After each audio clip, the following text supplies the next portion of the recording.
వచ్చేసాను మీ కళ్యాణిని. Welcome to my channel Kalyani's home stories. Soft సున్నుండలు. నాకైతే సున్నుండలు తినాలనిపించింది, చేసేసుకున్నాను. టేస్ట్ అయితే అబ్బబ్బబ్బబ్బా వేరే లెవెల్. ఇంకెందుకు లేటు, మరి పదండి చూసేద్దాం. ముందుగా ప్యాన్ పెట్టుకొని తగినంత ఆయిల్ పోసి 80% హీట్ ఎక్కనివ్వాలి. ఈలోపు మరో ప్యాన్ పెట్టుకొని లడ్డూలకి నెయ్యి బాగా తగిలించాలి కదా, అందుకని నేను 2 రకాల నెయ్యిని యూజ్ చేశాను. So 2 types of ghee. Fresh కాజు వేసి బాగా ఫ్రై చేశాను. గోల్డెన్ కలర్లోకి టర్న్ అయ్యాక ఒక బౌల్లోకి సర్వ్ చేసేసుకున్నాను. ఒక్కో సున్నుండ తింటుంటే 4-5 పలుకులు పంట కింద తగలాల్సిందే మరి. హీట్ అయిన ఆయిల్ని కాసేపు రెస్ట్లో ఉంచేద్దాం.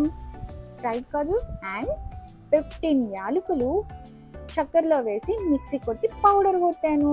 అంటే 1 కిలో శనగపిండికి 1/2 కిలో షుగర్ పౌడర్ అన్నమాట. ఆగండోయ్, అప్పుడే ఏమైపోలేదు. ముందుంది ముసళ్ళ పండగ. ఇప్పుడు కదా అసలైన యుద్ధం స్టార్ట్ అయింది. ఇంకా తిప్పుడే తిప్పుడు. రెస్ట్లో పెట్టిన 50% చల్లారిన ఆయిల్ని పోసుకుంటూ మనం ఈ శనగపిండిని తిప్పుతూ ఉండాలి. ఎంతవరకు ఆయిల్ కన్సిస్టెన్సీ పిండికి పట్టుద్దో అప్పటి వరకు ఆయిల్ పోయడం, పిండిని తిప్పుతూ ఉండడం. అంటే బాగా ఫ్రై అవుతుంది అన్నమాట. ఫ్రై చేస్తూ ఉండాలి, తిప్పుతూ ఉండాలి, ఫ్రై చేస్తూ ఉండాలి, తిప్పుతూ ఉండాలి. అయ్యో రామా, మిగిలిన నెయ్యి అంతా కూడా పూసేసాను. డార్క్ బ్రౌన్ వచ్చేదాకా, పచ్చి వాసన పోయేదాకా కలుపుడు.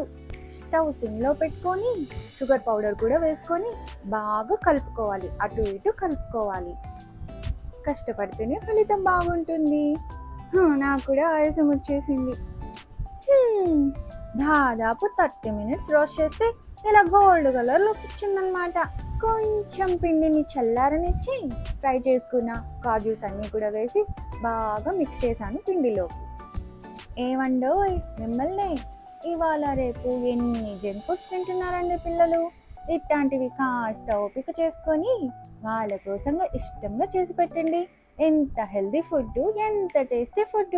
2 సున్నుండలు తిన్నా కడుపు నిండిపోతుంది. మీరు కూడా ట్రై చేసి టేస్ట్ ఎలా ఉందో టేస్ట్ చేయండి.